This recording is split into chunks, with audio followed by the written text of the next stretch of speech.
Bonjour Nicolas, je suis content de te retrouver en cette période de confinement et malgré qu'on ne puisse pas sortir de chez soi, grâce à la vidéoconférence, on peut se parler et je te remercie d'avoir accepté de répondre à ces quelques questions. Et peut-être d'abord, pour commencer, est-ce que tu pourrais te présenter? Je suis Nicolas Jarrier, 52 ans. J'ai un handicap physique, un spina bifida de naissance.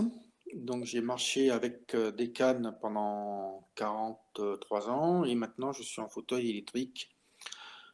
Et voilà, donc après, donc j'ai eu une scolarité à peu près normale, bac. Après j'ai fait des études d'informatique. Et puis maintenant, donc je travaille. J'ai abandonné l'informatique, mais maintenant je suis euh, dans la fonction publique. Voilà, donc je suis, depuis que j'ai été hospitalisé d'une escarre en 2018, et quand j'ai repris mon travail, j'ai demandé à pouvoir travailler à la maison. Donc ça m'a été possible. Donc en fait, le matin, je vais travailler au bureau et l'après-midi, je suis en télétravail à la maison. Et là, donc depuis le confinement, je travaille toute la journée à la maison. J'ai un module horaire de 7h30 par jour, oui, par jour, c'est ça. Oui. Donc voilà, donc c'est 8h midi, 13h, enfin 12h45, 16h. Nicolas, tu es en télétravail, mais en dehors de cette période de confinement, j'imagine que tu devais avoir bien d'autres activités. Lundi soir, j'avais une séance de kiné. Le mardi soir, j'ai du handi yoga. Donc d'ailleurs qui est possible maintenant à la maison puisqu'elle nous a fait parvenir des vidéos. Et puis un mercredi par mois, je faisais de l'handi plongée donc à la piscine de Palavas. Donc finalement, avec cette période de confinement, toutes ces activités extérieures que tu avais se trouvent supprimées. Est-ce que c'est pas trop difficile pour Voilà, toi? ça me manque un peu quand même. Les journées Oui.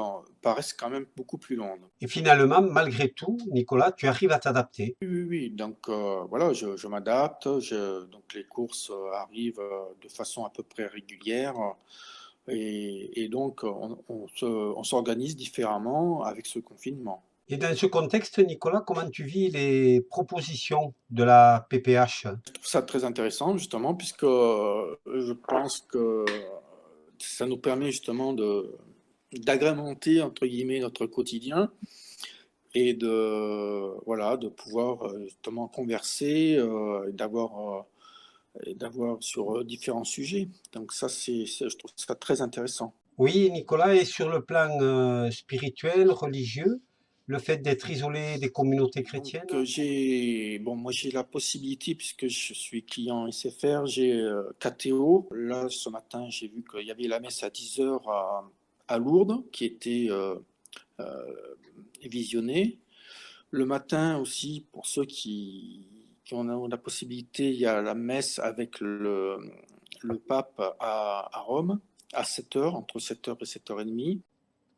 Oui, merci Nicolas pour cet entretien qui nous a permis d'avoir tes impressions, ton témoignage sur cette période de confinement. Voilà une quinzaine de jours déjà que chacun sommes confinés chez nous, j'allais dire enfermés, mais non, puisque la preuve, ces vidéos montrent que nous sommes alliés.